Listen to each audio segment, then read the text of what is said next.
Semua berawal waktu gue dan temen-temen naik ke Gunung Kawi. Niatnya sih bukan buat nyari hal mistis atau yang aneh-aneh. Kita cuma pengen ngeluarin penat, kabur bentar dari tugas kuliah yang numpuk dan jadwal praktikum yang gak kenal. Ampun, camping, ngopi di alam, ngerasa jadi manusia yang gak terikat sinyal. Healing lah istilah kerennya. Gue, Rehan, bareng 4 temen gue, Fajar, Nina, Sari, dan Galang. Kita berlima emang udah sering naik bareng, tapi baru kali ini milih tempat yang katanya agak keramat. Tapi ya karena kita anak kota yang sok skeptis, kita cuek aja. Lagian selama naik juga nggak ada apa-apa. Pemandangan oke, udara dingin, dan suasana hutan yang tenang bikin kita betah banget di atas.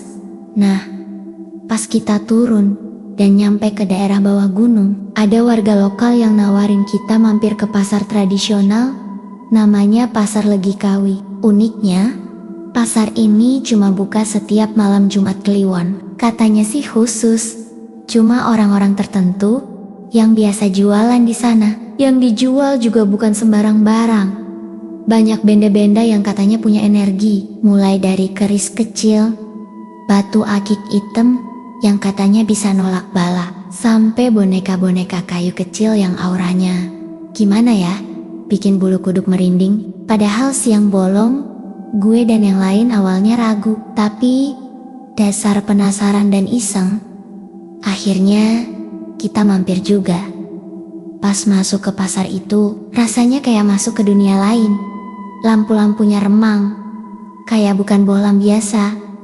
Si makam lempiu, minyak atau obor kecil gitu, asap dari dupa dan kemenyan ngepul di beberapa sudut.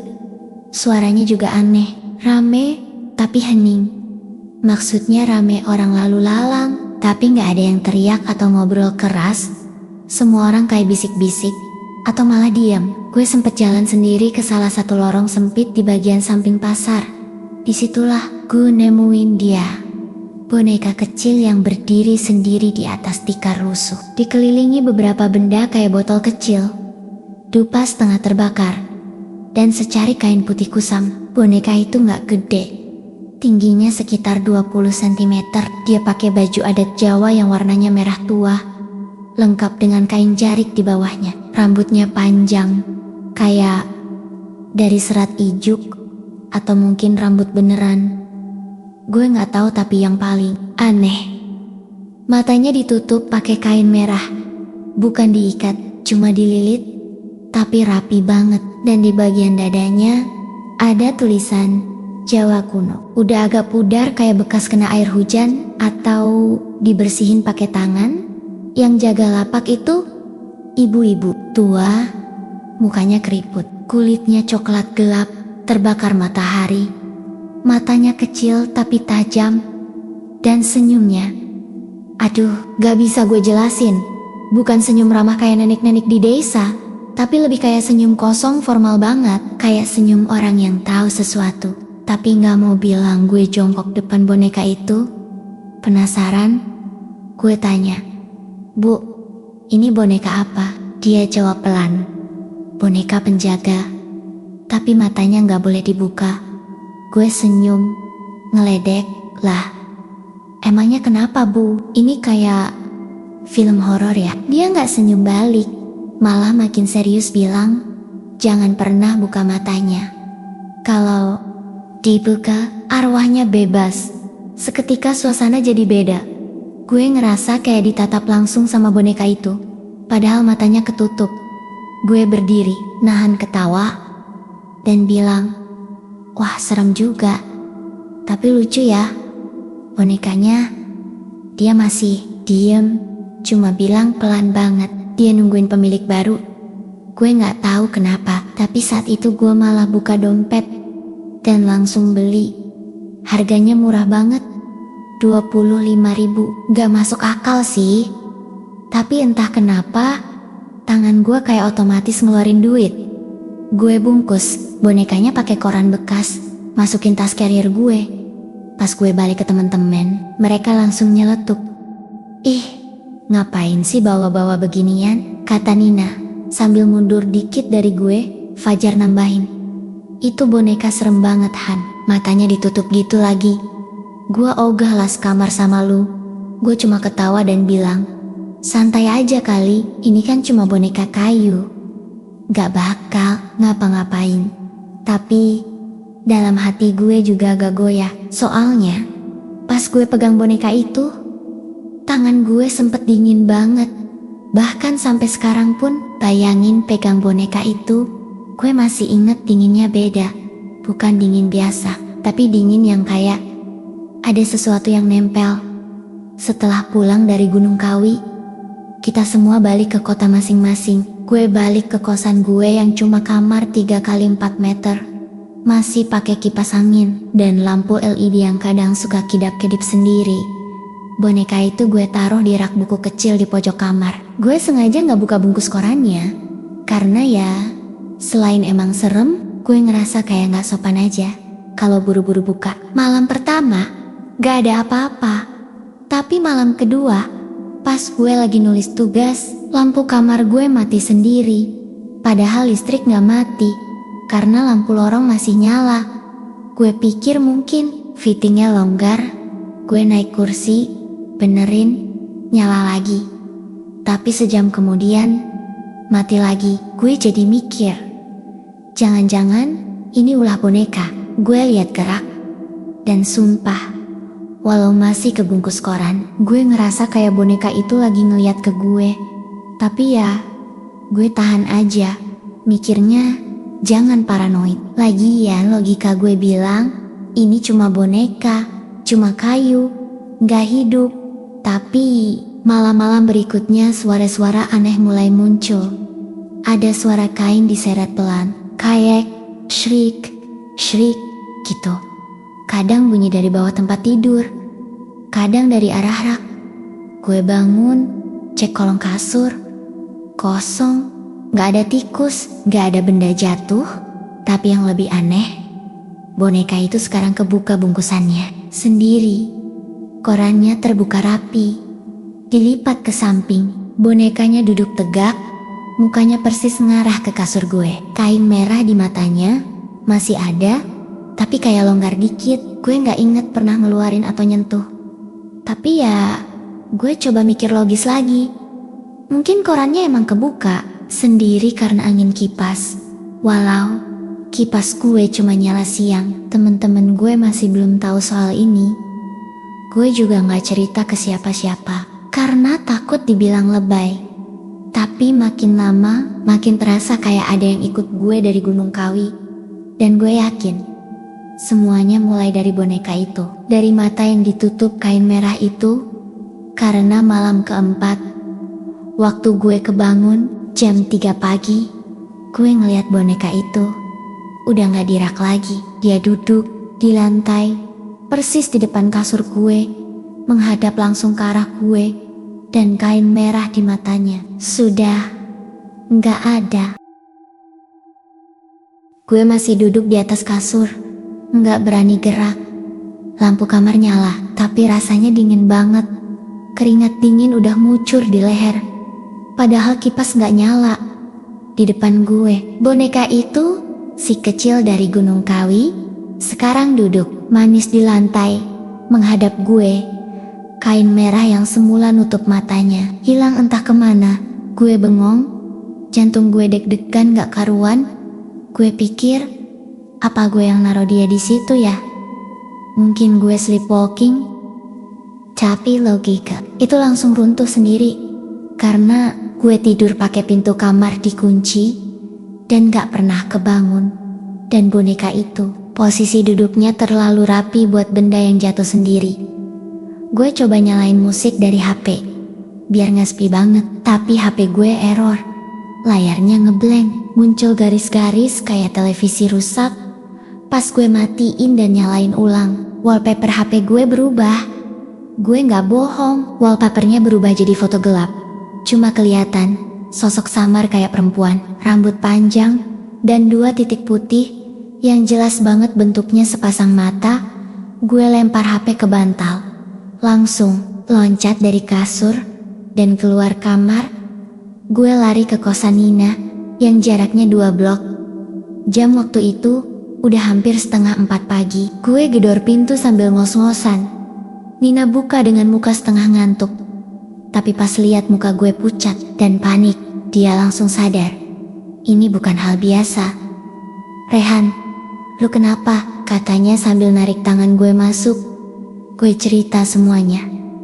Dari awal gue beli boneka, kain merah yang hilang, sampai wallpaper HP yang berubah sendiri. Nina diam lama. Matanya ngeliat ke arah tangan gue. Gue ngikutin arah pandangnya. Tangan gue penuh bekas goresan kecil. Gue juga baru sadar saat itu. "Lo gak ngerasa?" tanya Nina. Gue geleng. "Ada yang kayak nyakar," katanya pelan. Gue duduk diam di sofa kosan Nina. Napas mulai tenang. Tapi entah kenapa, perasaan gak enaknya masih nempel. Gue mutusin buat nginep di tempat Nina dulu. Gak berani balik ke kamar. Besok paginya, kita balik ke kamar kos gue. Bareng-bareng, pintu kamar masih kekunci. Tapi pas gue buka, boneka itu udah balik lagi ke rak, duduk tegak. Tapi sekarang, matanya terbuka penuh, hitam, kecil, tapi kayak punya sorot hidup. Dan anehnya, gue gak nemu kain merahnya di mana-mana, gak di lantai, gak di bawah kasur, gak juga nyelip di tas atau lemari. Nina diem. Dia berdiri agak jauh dari rak, peluk tasnya sambil komat kamit, kayak baca doa dalam hati. Gue juga cuma bisa natap, gak tahu harus ngapain. Malamnya, kita berdua mutusin buat tidur di tempat Galang. Dia punya kontrakan sendiri yang agak luas, bisa muat bertiga. Pas kita ceritain soal boneka, Galang diem sebentar, terus bilang pelan, "Lu masih inget gak waktu turun dari pasar itu? Gue sempet pegang bonekanya." Gue langsung inget. Iya, Galang sempet ambil boneka dari tas gue, terus ngekek sambil bilang, "Hei Rehan, boneka lu serem banget bro, kayak lihat mantan yang dendam." Saat itu kita cuma ketawa. Tapi sekarang, baru kerasa janggalnya. Galang bilang sejak itu, dia sering mimpi buruk.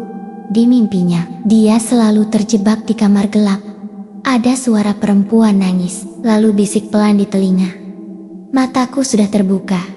Siapa selanjutnya? Gue dan Nina saling pandang. Rasanya kayak boneka itu punya ikatan dengan kita bertiga. Kayak nyebarin pengaruhnya satu-satu. Dan mungkin yang pertama kena serius adalah Galang. Besoknya, Galang gak masuk kerja. Kita datengin kontrakannya dan nemuin dia di kamar, tergeletak di lantai, mata terbuka. Tapi gak respon apa-apa. Dia kayak melek, tapi jiwanya gak ada, kayak orang kerasukan. Tapi diem, nafasnya ada, tapi kosong. Kita bawa ke rumah sakit. Dokter bilang dia kemungkinan kena gangguan neurologis, tapi gak bisa dijelasin sebabnya. CT scan normal, gak ada gejala stroke atau trauma kepala. Tapi ya gitu, dia cuma tiduran dengan tatapan kosong. Nina mulai nyalahin gue. "Lu harusnya gak beli boneka itu, Han. Ini bukan mainan." Gue cuma bisa diem. Gue juga nyesel, tapi gue juga takut. Takut kalau setelah Galang, gue atau Nina yang jadi korban berikutnya. Malam itu, Nina bilang dia mau balik ke rumah neneknya di luar kota. Dia udah ngerasa ada yang ngikutin dia juga. Dia cerita kalau dia sering ngeliat bayangan di cermin kamar. Kadang, cerminnya berembun sendiri. Dan muncul tulisan samar kayak bekas jari. "Jangan tutup mataku lagi." Gue pulang ke kosan dalam kondisi setengah trauma, tapi gue niat boneka itu harus gue buang. Pas sampai kamar, gue ngelakuin hal yang paling nekat dalam hidup gue. Gue ambil kantong plastik hitam, ambil boneka itu pakai sarung tangan, masukin ke kantong dan ikat rapat-rapat. Gue bawa ke tempat pembuangan sampah di ujung gang, lempar ke bak sampah gede, dan langsung balik lari ke kosan. Gue kira semuanya selesai. Tapi besok pagi, boneka itu balik lagi ke rak kamar gue. Duduk tegak, dan kain merahnya sekarang ada di atas bantal gue. Gue masih gak bisa percaya. Waktu ngeliat dia duduk lagi di rak, dengan posisi yang sama, kepala sedikit miring ke kanan, tapi sekerong. Di atas bantal gue, ada kain merah yang dulu nutup matanya, terlipat rapi, seolah dia sengaja naruh itu di sana buat kasih pesan, ini mataku. Aku sudah lihat kamu. Gue langsung gemetar, bulu kuduk berdiri semua, tangan gue dingin, dan kepala rasanya muter. Gue cuma bisa duduk di pojokan kamar, ngerasa kayak diawasin, kayak ada yang berdiri tepat di belakang pintu, tapi gak pernah buka. Selama 2 malam setelahnya, gue gak tidur. Setiap kali mata mulai berat, suara-suara muncul. Ada yang bisik pelan banget, suara perempuan, kau sudah milikku, sekarang buka semuanya. Atau kadang, suara tangisan kecil dari arah kamar mandi. Kalau gue samperin, kosong, tapi lantai kamar mandi selalu basah, kayak habis ada yang nangis. Lama-lama sambil duduk di sana, gue udah gak kuat. Gue mutusin buat cari bantuan. Gue ingat pernah ada teman SMA gue, Fikri, yang sekarang jadi dukun spiritual, bukan yang bohongan. Dia beneran belajar dari kakeknya di daerah Banyuwangi. Dia suka bantu orang yang kena gangguan, tapi gak pernah buka praktek, hanya buat kenalan. Gue hubungin dia lewat WA, cerita seadanya. Dia jawab, cepet banget lu, masih simpen bonekanya? Gue jawab, iya, tapi dia balik terus, walau udah gue buang. Dia bilang, jangan buang, lu harus ngadepin, tapi bukan sendiri. Bawa bonekanya ke tempat gue, jangan buka mata boneka itu lagi, dan jangan ajak siapa-siapa, dateng sendiri. Gue gak nanya macem-macem. Malam itu juga, gue bungkus boneka itu lagi. Kali ini bukan cuma pakai plastik, tapi gue ikat pakai tali rafia, dilapis kain putih. Gue semprotin air mawar dan garam. Gue gak ngerti apakah itu beneran berpengaruh, tapi semua hal yang gue baca tentang pengusiran arwah, gue terapin. Bodoh amat, dibilang lebay. Gue takut. Perjalanan ke rumah Fikri makan waktu 6 jam. Naik bus malam, turun di tengah kebun tebu, dan dijemput pakai motor tua. Rumahnya di tengah sawah, sepi, cuma ada satu rumah kayu kecil dan satu surau kosong. Begitu gue sampai, dia langsung keluar, bawa dupa, satu mangkok kecil berisi bunga, dan seutas benang merah. Taruh di tengah lingkaran, katanya. Gue taruh boneka itu di atas kain putih di tengah ruangan. Dia mulai baca-baca mantra, bahasa Jawa Kawi, yang gue gak ngerti. Matanya merem, dan napasnya mulai berat, keringat netes di dahinya.